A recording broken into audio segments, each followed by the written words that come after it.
resolve those contradictions. We are here to play in that realm of contradiction and cognitive dissonance. We are here to infect your mind.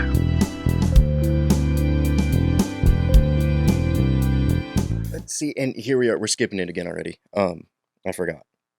So, hey everybody. My name's Mitchell Crute. A high school educator, veteran of the Army for 6 years, part-time, or I should say seasonal carpenter. I help frame houses. I've got 2 degrees in history. I call myself an armchair psychologist. And the whole point of starting these podcasts is a therapeutic content creation along with a need for intellectual stimulation.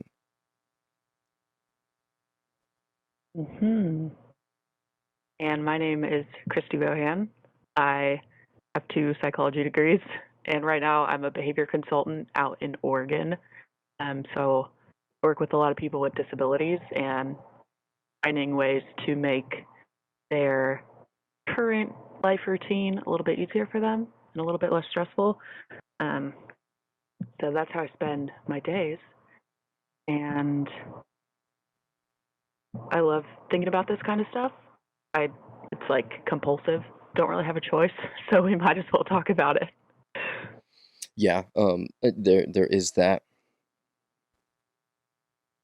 It's a blessing and a curse. Yeah. You know. Well, then let's talk about it.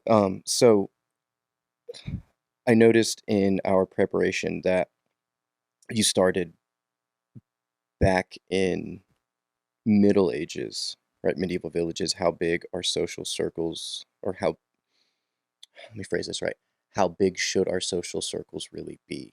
Do we want to start Middle Ages? Do we want to go back to the hunter-gatherers, try an evolutionary psychological path? It's a mouthful right there. Or do we just want to pick and choose? I like starting back in history because it gives you some context for like a little bit that we haven't changed at all. I think some people, if you took the brain of a medieval peasant and the brain of someone today, the exact same. We have the exact same capacities, and it feels like it's a completely different time, and evolution has not occurred since then. So we still are these people with different tools. So it can be helpful to see, like, there's a lot of people ask, what would happen if the internet went out? And, like, oh, children would all suffer. Like, no, they'd be fine. They'd be as fine as the medieval peasants were without their internet.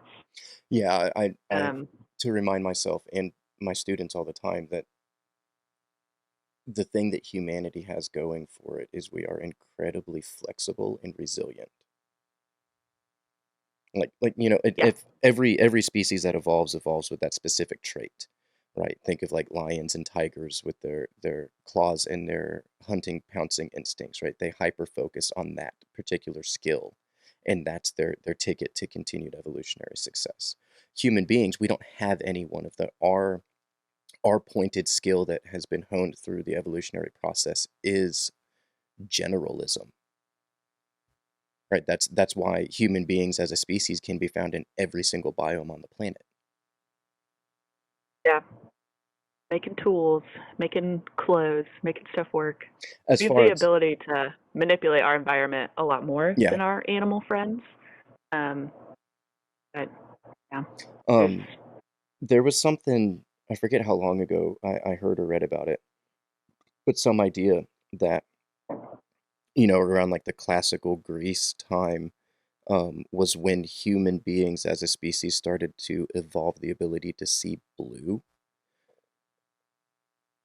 Right, as far as like the color spectrum, the visible light spectrum, blue is arguably one of the newest, because if you go back and you read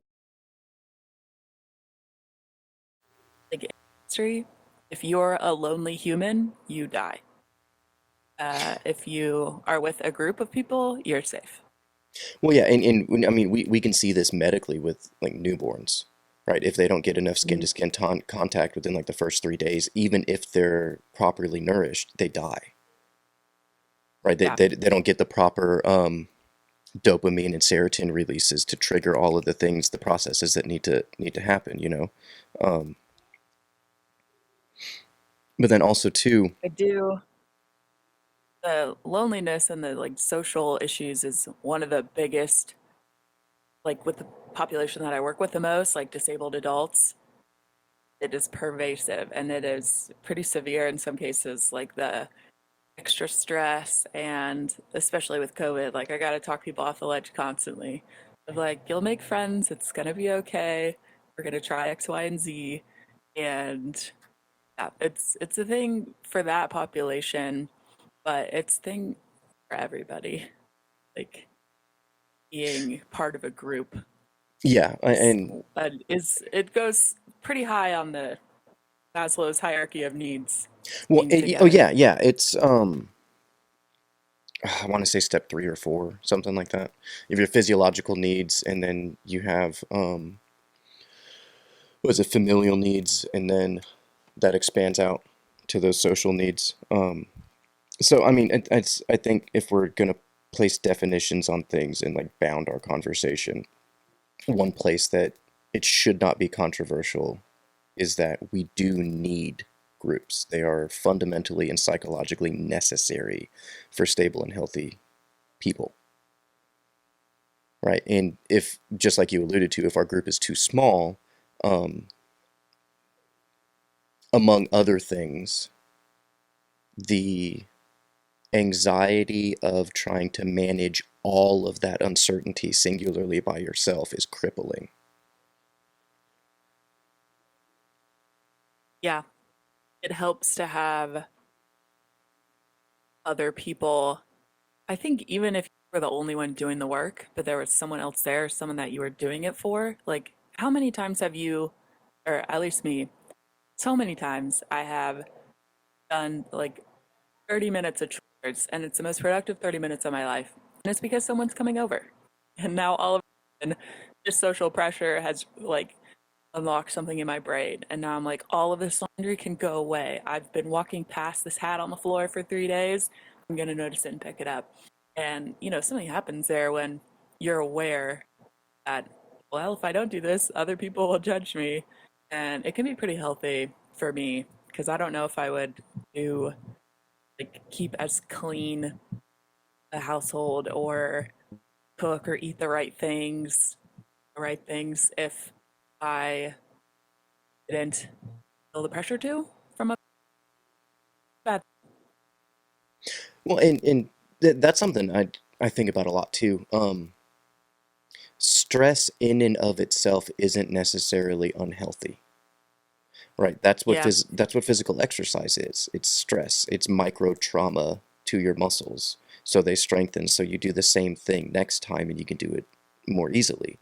Same thing that healthy stress can push us to better ourselves and to accomplish things that we might struggle to motivate ourselves to do on our own.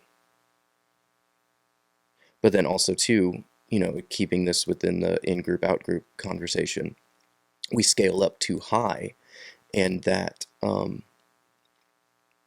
overwhelming stress, be it performance anxiety, be it feelings of inadequacy, because you just simply don't have the time to have and foster healthy friendships with 2,000 individuals on a monthly basis type thing.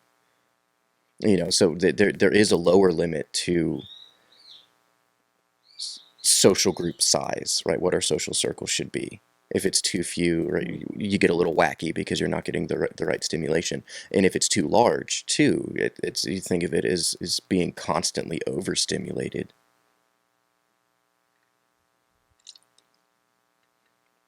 Yes.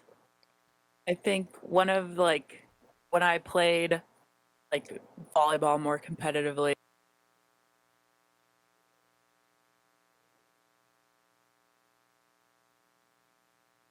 written rule that like the anger and some of those more negative emotions can be for your brain is here's a bunch of chemicals and now suddenly you can lift 10 more pounds and you have this adrenaline and you're pissed and you play so much better if you're able to accept, like, well, that was terrible.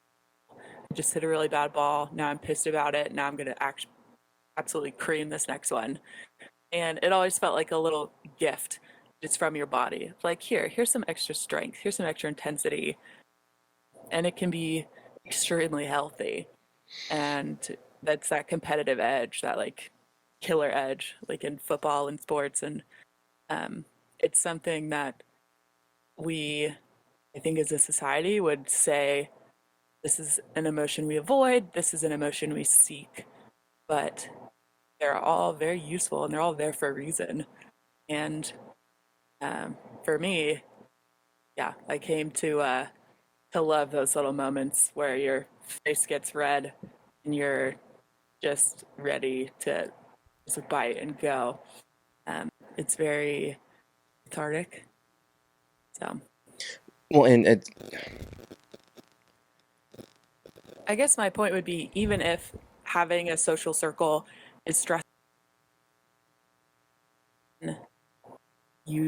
it doesn't matter if it's negative, because you can use whatever's happening to your advantage. That's like a kind of psychopathic way to put it, but if you have a fight with your friend and then you go and get that energy out in some productive way, then nothing is truly broken. You're doing all right.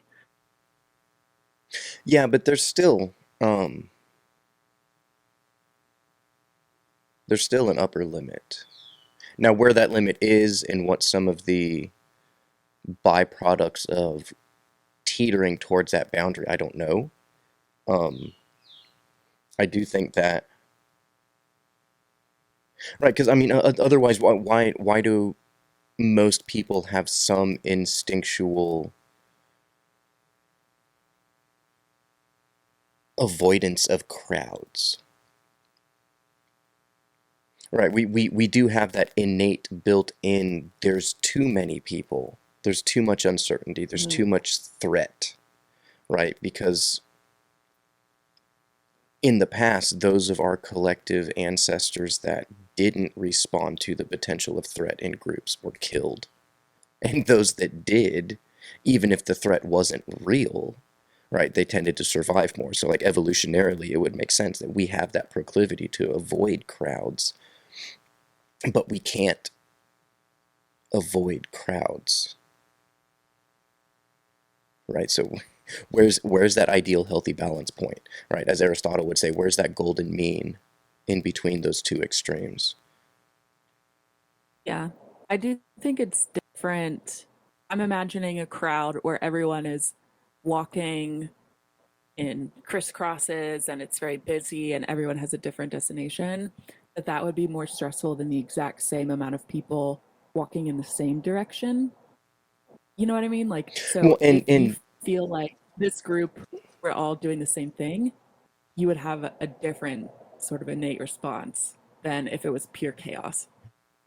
Well, and then that's a really interesting metaphor and a nice segue back to in-group, out-group preference, because the way I've been thinking about it the past couple weeks is that we have, right, we just identified and agreed that we fundamentally and psychologically need an in-group. However defined, right, yeah. That's an aside. We do fundamentally need an in-group because I think of that very reason, right? In being part of an in-group gives us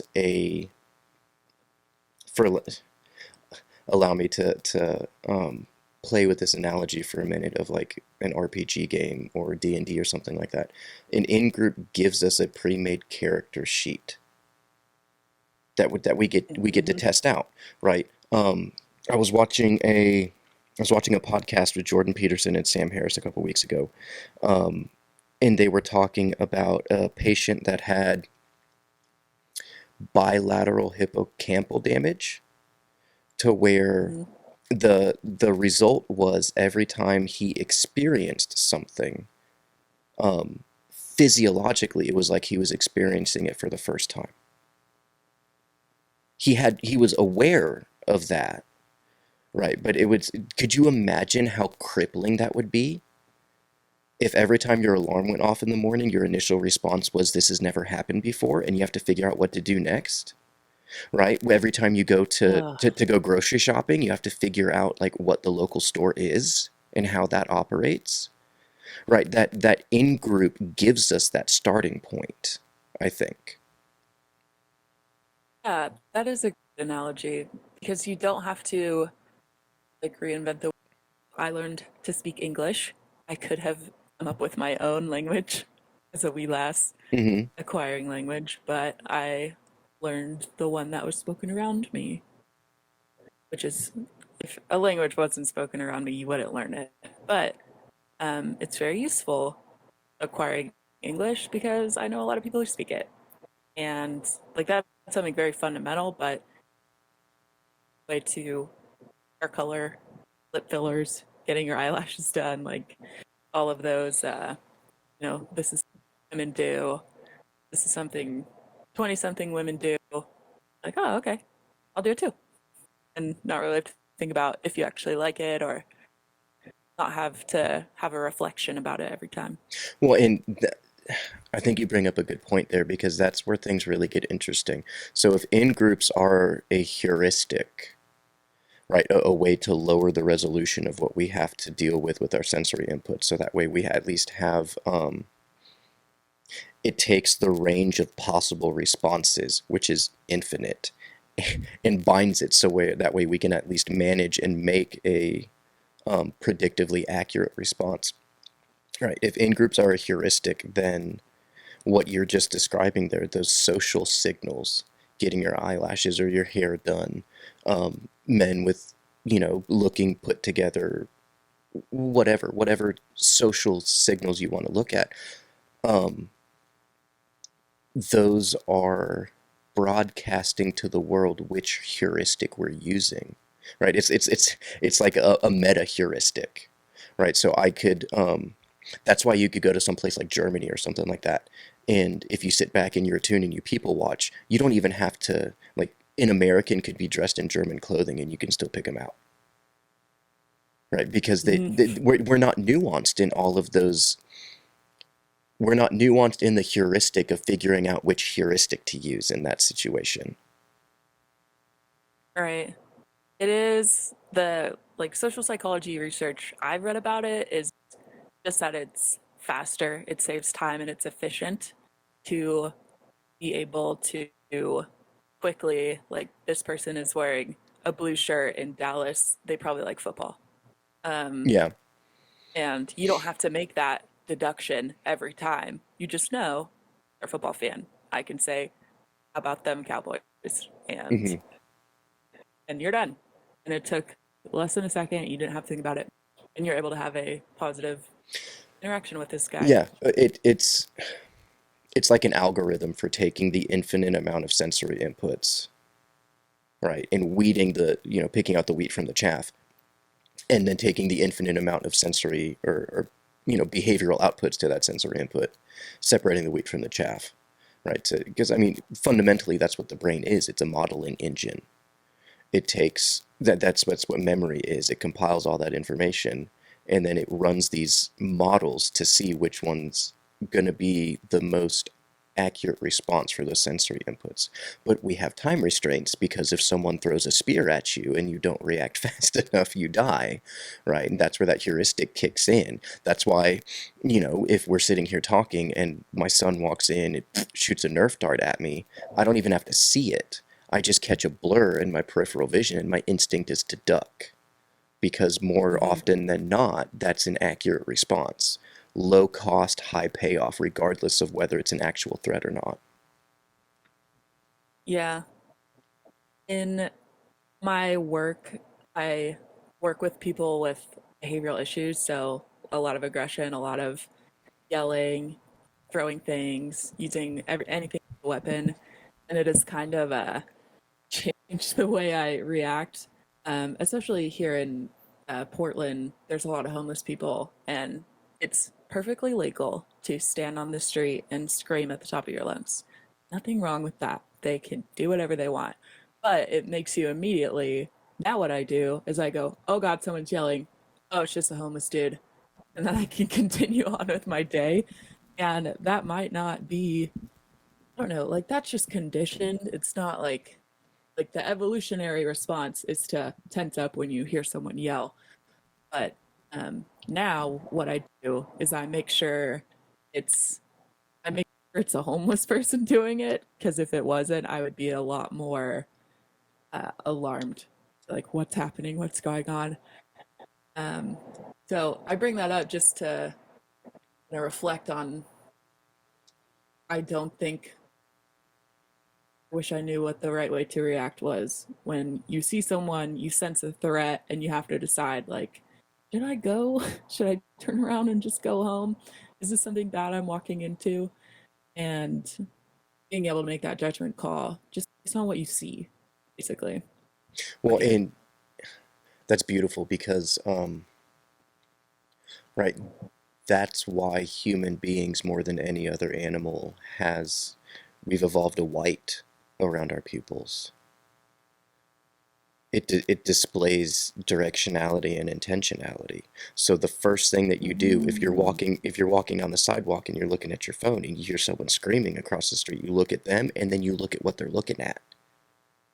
Mm-hmm. Right? Because if if you don't look to verify what they're looking at, it could be anything from a delusion to a legitimate alien invasion, right?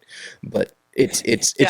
our instinct to want to know, like, because they're going to be attending to whatever it is that's evoking a response like that from them. So it's instinctual for us to go and try and pay attention to attend to that same source.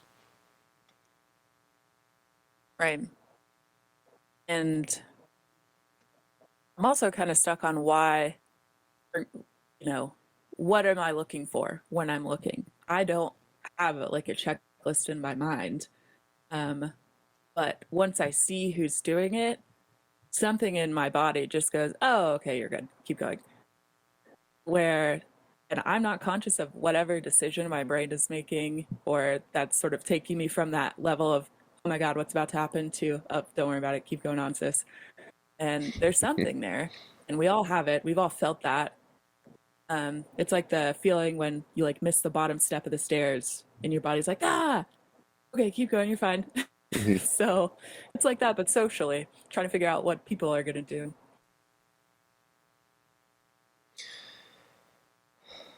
What about domestication of animals? That was an interesting, I know, to whatever audience we might have, if we even have enough to be called an audience. That might seem way out of left field, but that's on our notes for our prep page. Domestication of animals as affecting our social groups.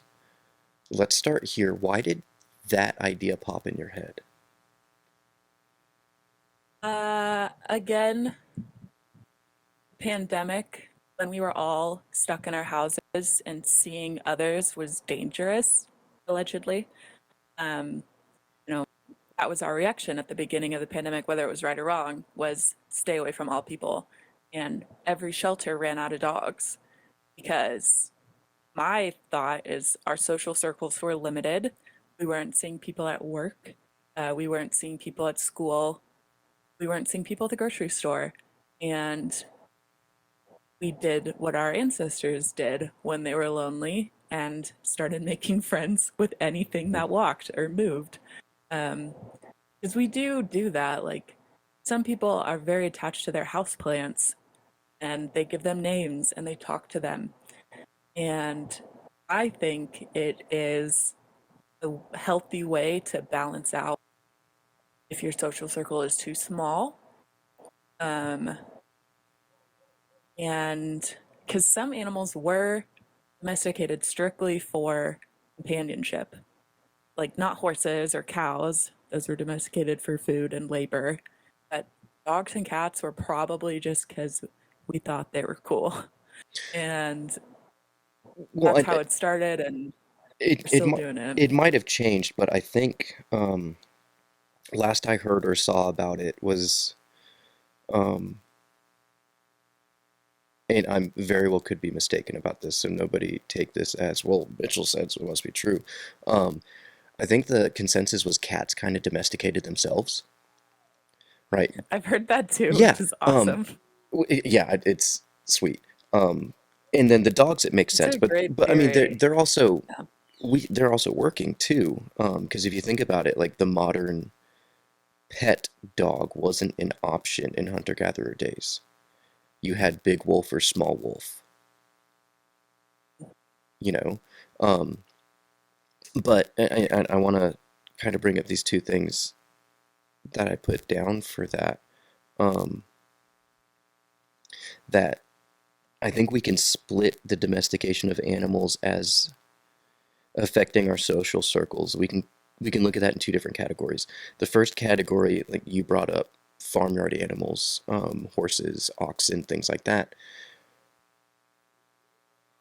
Through our need to be disproportionately efficient, right? We had to do more work with less bodies. So things that would take 10 people to do could take two dudes and an oxen, right? So we could either sustain those smaller social circles and family groups better, or right, we could outproduce and start having larger family groups. The second category that I thought of was exactly what you're talking about, as a replacement for um, stimulation from our social groups, like replacement people. And I think that touches on something really interesting. And I kind of want to lead this into another question that you brought up in our planning document was wonder if that's how deities started forming, right? Because old hunter-gatherer days, we name our house plants, we name our cars, we ascribe human-like attributes to inhuman things, right? We anthropomorphize stuff. We seem to have an instinct or a proclivity, and I wonder if that's it, right? That anthropomorphization um, acts as that buffer zone, right? So if our social circle's too small, we can bring in some of this and we can get some of that. I don't know if mom ever told you, but grandma used to joke all the time when mom and dad were trying to figure out whether they wanted to have Drew or not. Grandma used to joke all the time that 3 kids is too few and 4 is too many, so you get 3 and a dog, right? Because a dog's like a half a kid. Right. So I think that might be, I don't know if it's a limiting principle or just that buffer zone between having too small of a social circle and then like being able to get that larger social circle stimulation without the threat thereof too. Right. It does. I never thought of it the way when you were talking about horses pulling like a wagon as a Hmm. way to reduce the animal labor that you needed. Um, because that does perfect sense. I can do this myself. I don't have to rely on someone else. I have this tool, which I think, humans made spears, humans made horses work for them. Hmm. So it's a bit of a tool making urge. And horses are extremely, I don't have any personal experience with this, but I've heard they're extremely great companions. And Yeah. they have, uh, our domestication of horses has made them more companionable, probably than when they started. So, um, Well, and also too, you. now they serve two roles. They serve both roles as a Mhm. tool and as a companion. Well, and you dial the historical clock back far enough, and that would fit too with just the fact that at some point there just wasn't enough people.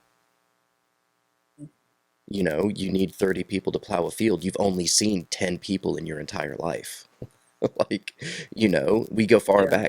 back far enough to hunter-gatherer days, and before that to early humans, Homo habilis, Australopithecus africanus, Homo erectus, all of those leading up to us.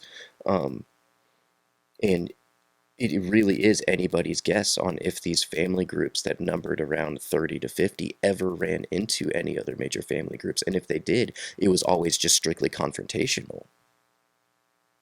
Mhm. It wasn't consolidating. That's not the right term. It means what I want to put there, but it's not the right word I want to use. But I'm going to let it slide. Mhm. Now, I do.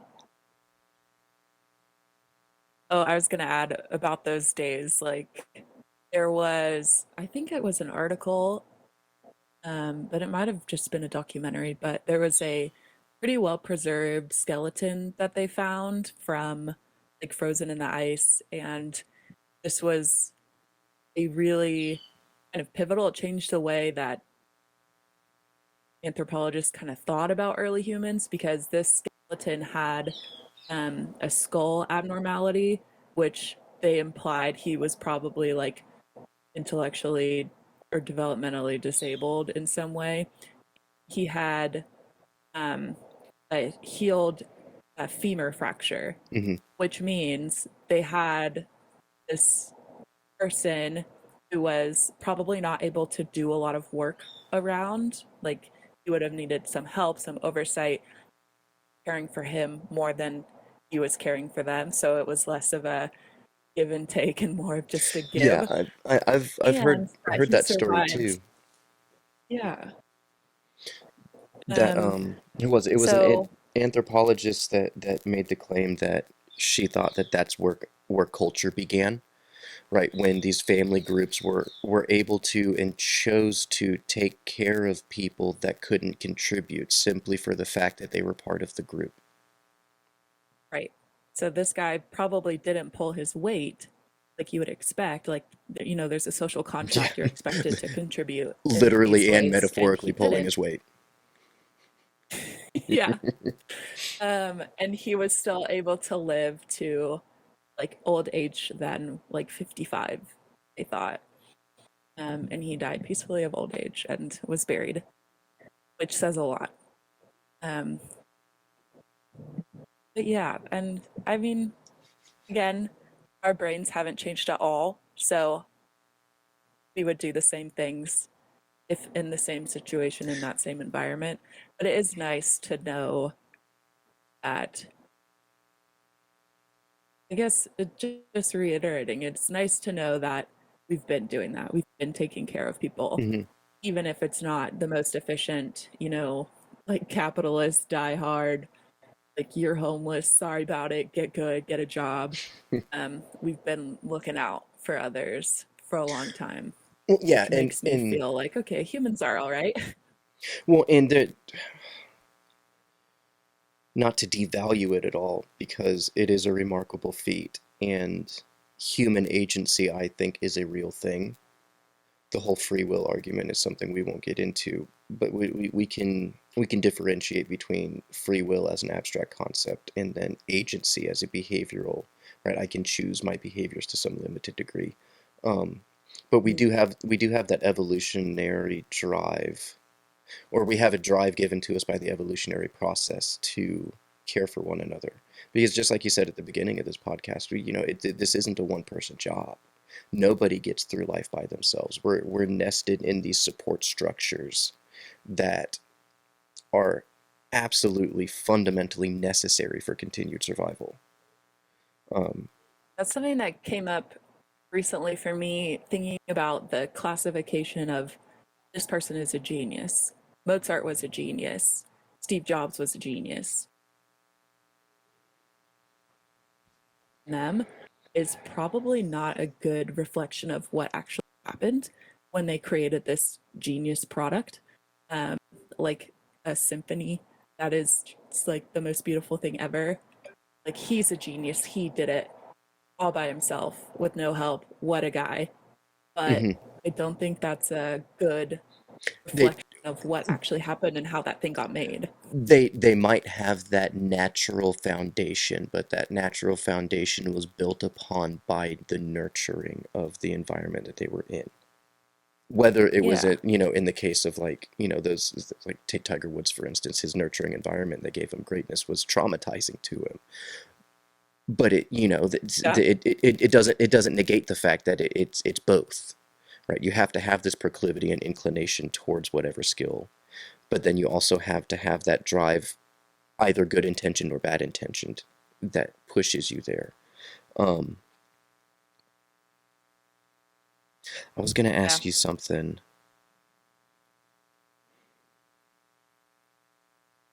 How do you think... Okay, one question and then one point. Let's handle the question first, and then let me make my point, and then I'd like to get your comments to see how you feel, or any critique that you have for my point. And then we can do any, if we want to wrap it up, we can, because we're going on a little over an hour now. So question about the social circles. How do you think revolutionary technology like social media is affecting both our real world social circles versus what we have been evolutionarily pushed towards? And if there are those differences, what some of those consequences might be, right? How might that be eliciting different and unusual behaviors in people, and what are the long-term multi-generational or effects of that?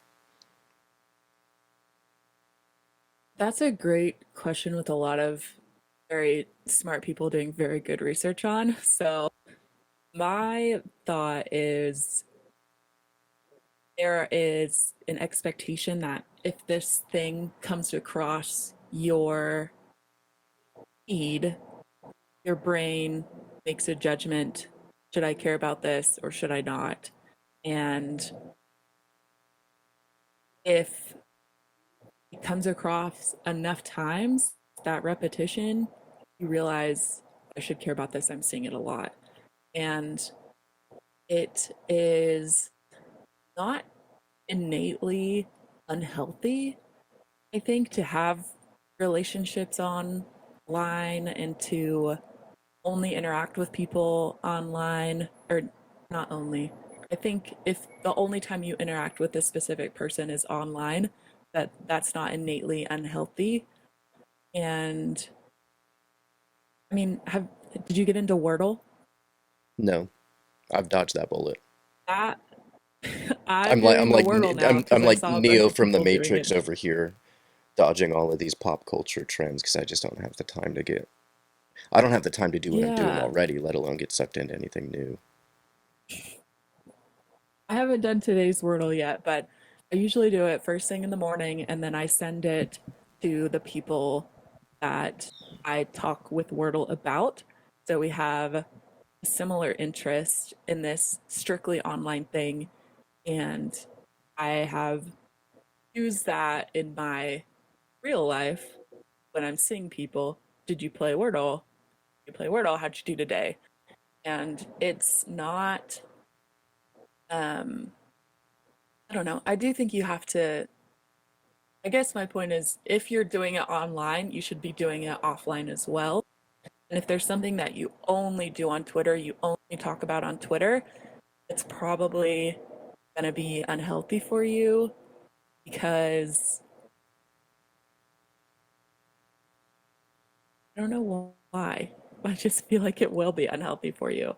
Like if you only talk about Kanye West on Twitter and you never talk about Kanye West in real life, that would make me think something has gone wrong here. Why are you doing this? Like you're going out of your way to do specific things online. And I guess it's not a, like, doesn't feel like a whole healthy way to go about things. And I don't have a reason why I think that. It's just, if you can't take it into your real life, you should probably forget about it online. I wonder if I'm certain echo chamber factors in there somehow. To what degree, I don't know. But I know it is. We have a proclivity for echo chambers, and they have a proclivity for warping us. But I think that last point that you made about practicality or pragmatism, right? I'm far from a utilitarian, but if it doesn't translate to the real world, then the behaviors that you're adopting and the habits that you're forming and the ideas that you're having don't relate to the real world. And if they don't relate to the real world, then by definition they are distracting and or distorting the way that you operate in the real world, because you're not operating with the real world at face value. You're operating with a corrupted schematization of the real world. Yeah. This is, I mean, it's got to cause some cognitive dissonance, right? Hmm. And that is unhealthy. It's better to be all on the same page than having a lot of cognitive dissonance. Like, everyone thought I had a great weekend because I posted a picture while I was out to brunch. But as soon as I did that, I got in a car wreck, garbage bag broke on my floor, my dog died, and you know, it's that happens to a lot of people where Yeah. social media is completely different from what Well, they're doing day to day. and then they have that additional cognitive load of trying to balance and navigate the two thems. Yeah, You know, like keeping a secret. I could see how if that becomes pathologized, how any crossover between the two would be at best disrupting, at worst crippling, you know, cataclysmic even, depending Yeah. on the person. You know, I wonder, because I mean, I'm in no way, shape, or form qualified enough to discuss these things. So using your background, correct me if I'm wrong, but wouldn't that be what makes like schizophrenia and schizoid personality disorder so crippling? Right? Because there are these separate entities, just to use a placeholder word, these separate personalities, and where they do kind of feed in or cross over, it's so distorting that the person is just like cognitively crippled. Yeah, Am I framing that accurately? I think so. It, I don't know, because I've never like experienced it. It's one of those things like when I talk to people with delusions, because that comes up in my career a lot as well. I wish I could pull from something that I've experienced in order to like kind of bridge that gap and empathize with them. And I cannot. I have no idea what it would be like. But I don't know for sure if that's the right way to put it for them, because when you have a delusion or a hallucination, it comes across as real, and it can take a little bit, and you can sort of train up some tricks to figuring out pretty quickly if it's real or not. But like right now, if I were to get a knock on my door, I know that that is real. I just heard a real knock. And if you have schizophrenia, you hear a knock on your door, you just assume it's real, someone's there. They open the door and they let them in and they talk with them. And then 30 minutes later, they're like, uh-oh, I've been hallucinating. And Well, and then I think that's that where that realization, breakdown comes from, yeah, right? Because then yeah, it can be stressful. that inability to determine what is a delusion and what isn't. Um, yeah, I can see that. Speaking of, um, I a- I asked William the other day. Um, we just got done eating dinner. William, how do you know you're not dreaming right now? You Oh, know, just a little bit of psychological yep. trauma for an 8-year-old, right? Um, but no, he sat down and he thought about it, and he actually gave me a really solid answer for an 8-year-old. He said something to the effect of, um, because I know when I do something that something will happen. I forget what example he gave, but you know, because I know when I turn the TV on, it's going to turn on, or when I drop the remote, it's going to hit the floor, or whatever. And so I asked him, you know, well, how do you know? And that paused him for a little bit. Um, that whole epistemological piece. But then that got me and him into a conversation of, I'm going to phrase this the wrong way because I always forget it. It's either the convergence of truth hypothesis or the congruence of truth hypothesis, right? So him and I, we could go out into my front yard at different times, and I could go out to the tree in our front yard and I can describe it as accurately as I can and come back inside and then send him out and he can describe it as accurately as he can. And for the most part, our descriptions are going to overlap, right? Because there is that there is that physical reality, that objective reality that we're bumping up against to some degree. We're going to have our subject, right? He might look at the leaves more than I'll look at the bark, but we're still describing the same organism, the same cellular structure, the same atomic structure, right? The same density of mass. All of that's the same. I thought a lot too about like the last year or so, and I talked with some of my students about it last year, how one of the thought exercises I came up with to validate that to some degree that there is an objective reality, right? I can place a red apple on a table in the middle of a room with like 3 people, you, me, and someone else. You and I, we see color just fine. The someone else is red-green colorblind, and so the apple is gray to them, right? For our subjective experiences, right, you and I are having a fundamentally different experience than that person. We're seeing the color he's not, or she's not, whoever it is. But that's not to say that the light isn't being absorbed and refracted off of that apple in a specific and measurable way, whether you can see it physically or subjectively or not, right? It's still objectively measurable. Yeah, the lights are off. It's still red. Yeah. See, now we're getting to a metaphysical question of, is it really, if there's no light to be reflected off of something, then there's no way to measure either visually or with metrics or any other device, like what color it would be. So therefore, is color real or not? But that can be one for the later discussions. Presumably last thing I wanted to bug you about is this point of, I wanted to go back to the social circles, and let me lay out how I've been thinking about and visualizing it the past couple days, and then you tell me what you think. So there's a psychiatrist from the UK, his name's Dr. Ian McGilchrist. I'm pretty sure I've talked with you about him. He's the one that looks at how the 2 different brain hemispheres work against each other and collaboratively to give us the totality of our conception of the world. And by that I mean one hemisphere focuses on immediate practicalities, right? I need to eat. Something gets thrown at me and I need to respond with accuracy. I'm trying to hunt and I need to go accurately kill something without getting injured myself in the process, because we're in hunter-gatherer days, anything along those lines. While the other hemisphere is focused on the whole puzzle rather than just one of the pieces, right? So yay, Portland.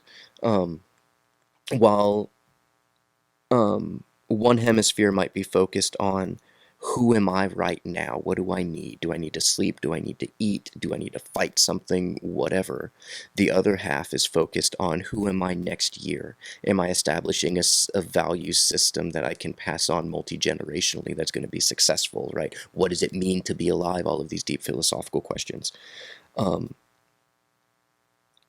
wonder how much that overlays with our need for groups, because we do have a immediate identity, right? The immediate needs, that really general heuristic that we use. But so I'm not just the head of household.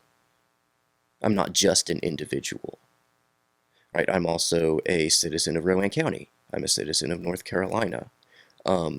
I'm nested in our family tree that we've traced back to like the 1600s in Scotland, I'm all of those things at once. I'm part of the human race, whatever that means. Right? You kind of picking up the picture that I'm painting a little bit, right? That how we, through our hemispheric division in the brain, we conceptualize what it means to be an in-group at 2 different layers of resolution at the same time. Yeah. Did that make any sense It's at a all? lot to think about. I think so. So I'm going to do some reflective listening here. And so your idea is that we have basic needs that a group does for us. And then in our free time, we can think about how cool it would be if our group was like utopia. And that's what I took away from what you said. Like the systems of government and laws and order, and I'll drive on the right side of the road is an experiment that we kind of get the privilege of partaking in, because that bigger picture brain is able to act on a little bit of that. Yeah, I didn't mean to imply that our smaller groups help us facilitate the attending to of immediate small scale needs. I was more of trying to allude to we can use the same map orientation and lay it over this phenomena as well. Yeah. Right. Yeah, I think that is totally, I mean, that helps explain why we've gone so crazy with our cities. And I use the word crazy, but I mean like intense and curated with our cities and apartment complexes and roads and airlines. And we've set up this whole web for us to, when we didn't have to. Because just for living, we would have been fine if we never moved past 150 medieval people in one village, and Yeah. they never move. And I think it might be... We didn't have to do all this, but we did. No, but we are self-aware enough creatures, and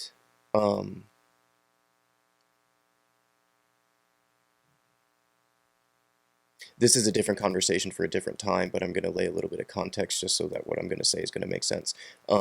Many of the modern cognitive scientists or scientists of consciousness, like John Vervaeke at the University of Toronto, the model for consciousness right now is the 4E model, right? Consciousness is embodied, embedded, extended, and enacted, right? If it hits those 4 requirements, or those 4 metrics, then that's, I hate to use the term authentic consciousness, and I'm probably doing them a major injustice by framing it the wrong way. But like that's what separates human consciousness from like AI, right? AI is not and that's self-reflective piece, right? It might be self-correcting, but it's not projecting itself into the future. It doesn't have that forward-looking self-reflection, that extended piece of consciousness, recognizing that I'm not just a person that has an extended time span, right? I'm not a particular set of atoms in a particular point in time, a particular point in space. I am that, but only for a moment. I'm also that across, at least 34 years now, hopefully maybe pushing 80 or 90 when all is said and done. But then, not just that too, scale it up one more layer of resolution, that I'm not just an 80-year-old collection of experiences and atoms and material and consciousness or soul or whatever that is. I'm also taking all of that from our collective past that's been handed, that we've inherited, embodying that, and then projecting that forward too by teaching my kids certain mannerisms and behaviors that they're going to teach their kids, that they're going to teach their kids. Right? It's like the Russian nesting dolls. So I am the smallest one in the middle right now, but I'm also me over my lifetime, which is nested in feeding off of and feeding into the next cycles, the next eras, the next epics, and then, the human story. Mm-hmm. I do like that. And I think consciousness would be a great topic for us to get into because well, I also like the ones that can tie back to kind of life today, which consciousness is a little bit more a step away It's and it's less it's a it's a little applied. abstract. And Yeah. we have to take And we have to take the floaties off so we can really dive down in order to get to that topic. yeah, it would be a, a trial. And there's some very, I'm going to call them entertaining studies done by behavior analysts because, like, in an effort to make cognitive psychology, which in psychology today, cognitive psychology is like the winner. Most psychologists are cognitive psychologists. Hmm. I have been trained in behavior analysis, so there's two wings, I, and I it I is I prefer the the cognitive because I get to play with the conceptual structures like Piaget and stuff like that. yeah, it's in my opinion, the conflict has only added to the conversation. Like they're not tearing each other down. When a analyst criticizes a cognitive psychologist, we move forward as a science. Hmm. So it's entertaining. There's some great stuff there. So we would have to dive into the particular study I'm thinking of is when they trained a pigeon to show a novel behavior using a tool that they didn't train. And it was able to do it. And the reaction it had was it looked at it and it kind of peeked its head around and it figured it out and then it did it.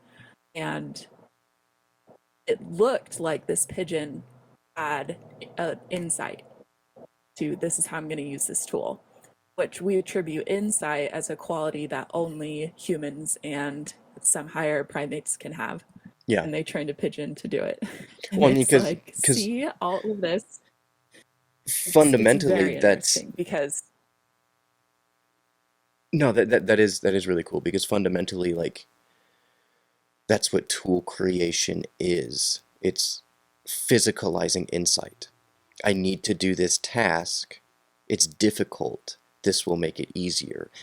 And you don't know that until you do it. But you have to have that right. you have to have that inkling, that ability to model that it might be feasible in order to have any motivation to do it to begin with. Yeah, the biggest conflict comes with the idea that when I see a pigeon have insight, I can see it have the idea to try it this way, but it's a pigeon. It didn't do that. Yeah. So you can train someone to display everything that cognitive psychologists are using as fact, like if this then must have happened, Hmm. and it hasn't. There's been nothing so far that a behavior analyst couldn't train a pigeon to reflect as well. Um, so it's yeah, are we conscious beings or are we simply having reactions to our environment um, based on our current and past experiences? And I don't know where I sit. And I sit more, I think it's funner to train pigeons to do it too. So I am pro behavior side, but cognitive psychology is contemporary psychology today. So it is obviously helpful to some people. And it's a very well respected science, and they've had a lot of great, like, since cognitive psychology took over, we've learned more about the human brain and how we behave. Um, so there, Well, and off the mark. that's with me.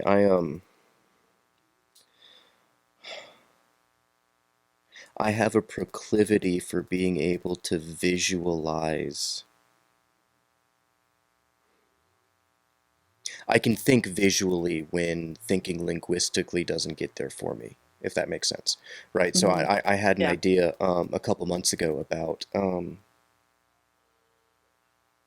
the rough boundaries of identity, right? Because it's not limitless, but it doesn't have to be like chauvinistic and limited either, right? And the way I visualized it was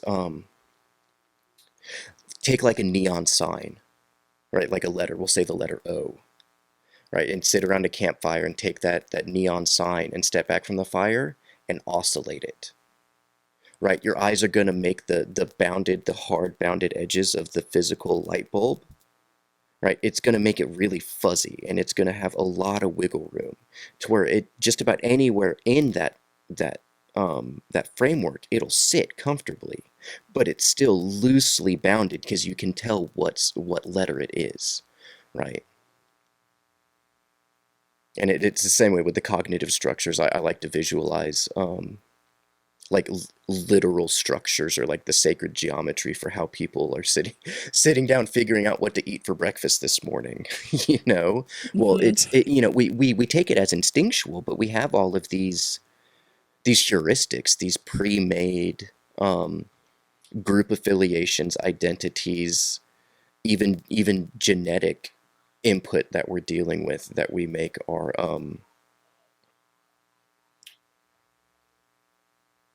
decisions based off of.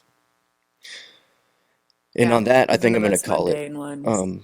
I don't know if you can hear, but my kids are starting to be rude and way too loud in the living room, so I'm gonna have to go fuss at them. Is there anything else you wanted to say before we call it? I mean, we did good. We're coming up on, an easy hour and a half, so twice of what we did last time. And I think this last 30 minutes especially got really juicy. Yeah, I had fun. I think we hit every point that we wanted to without being like very like, now on to question 2. It had a nice flow, even though there was some structure to it. So, you stopped recording yet? No, I haven't, but wherever it is you want me to, just let me know. Well, this wasn't a great outro for me. It started talking shop. In that case, I think we covered everything relevant to social circles today, and hit a lot of other stuff as well.